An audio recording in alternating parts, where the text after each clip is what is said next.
கிருதயுகத்துல பெருமாளை போய் எப்படி சேர்ந்தோம்? பெருமாளை நினைச்ச மாத்திரத்திலே வந்துருவார், அந்த இடத்துல அப்படியே வந்துருவார் சுயம்புவா. வேதாயுகத்துல தபஸ் பண்ணணும், தபஸ் பண்ணா வந்த.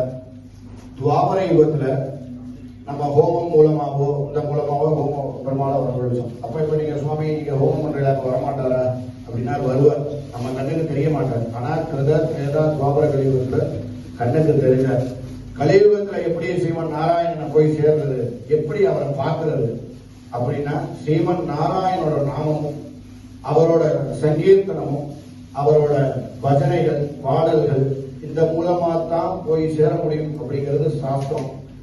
கிருதயுகத்துல 4 பாத தர்மம், திரேதாயுகத்துல 3 பாத தர்மம் 1 பாதம் அதர்மம், துவாபர யுகத்துல 2 பாத தர்மம் 2 பாதம் அதர்மம், கலியுகத்துல 3 பாதம் அதர்மம் 1 பாத தர்மம்.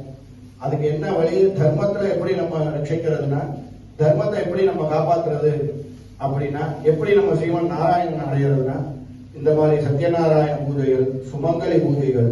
ஒரு சுமங்கலியை பார்த்தாலே அம்பாலை பார்த்ததுக்கு சமானம். இப்ப இத்தனை சுமங்கலிகளை நம்ம பார்க்கிறோம், அப்ப அவ்வளவு சக்தி உண்டு. 100% ஸ்ரீமன் நாராயணன் பாட்டை பாடி அவரை சுவாமியை பாதம் அடைவோம்னு கேட்டுக்கொள்கிறேன். பொழுதோ அக்ஷரையால கணபதையே நமஹ ரத்ன சிம்மாசனம் சமர்ப்பயாமி. கணபதையே நமஹ.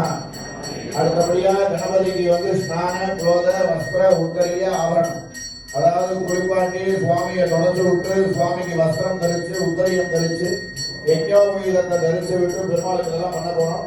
2 அக்ஷரம் எடுத்துக்கோங்க கையில. கணபதையே நமஹ ஸ்நான குலோத வஸ்திர உத்தரிய ஆவரணார்த்தம் உபவீதார்த்தம் அக்ஷரான சமர்ப்பயாமி.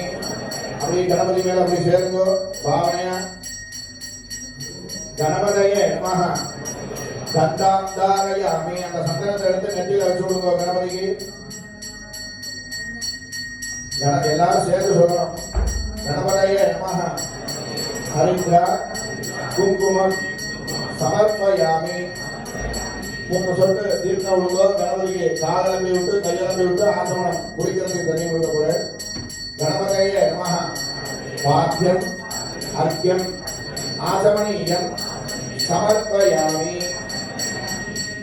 4 அஷ்டோத்திரத்துக்கு புஷ்பம், 4 அஷ்டோத்திரத்துக்கு அருகம்புல் அந்த மாதிரி வச்சு பண்ணுங்க. ஏன்னா ஒவ்வொன்றுக்கும் ஒவ்வொரு பலன். அருகம்புல்லால பண்ணா நம்ம பண்ண பாவங்கள்லாம் நிவர்த்தி ஆகிறதுங்க. புஷ்பத்துக்கு நம்ம தோஷங்கள்லாம் நிவர்த்தி ஆகிறதுன்னு சாஸ்திரம் சொல்றது. அதனால 4 புஷ்பம் 4 இது எடுத்து வச்சுக்கோங்க. 2 இதுல எல்லாம் மாற்றணும். ஓம் விநாயகாய நமஹ, ஓம் விக்னராஜாய நமஹ, ஓம் கௌரி புத்ராய நமஹ, ஓம் கணேஸ்வராய நமஹ, ஓம் ஸ்கந்தராஜாய நமஹ, ஓம் அவ்யாய நமஹ, ஓம் பூதாய நமஹ, ஓம் தக்ஷாய நமஹ, ஓம் அத்யக்ஷாய நமஹ, ஓம் அக்னிகர்பஸ்திதே நமஹ, ஓம் இந்திரசித்பிரதா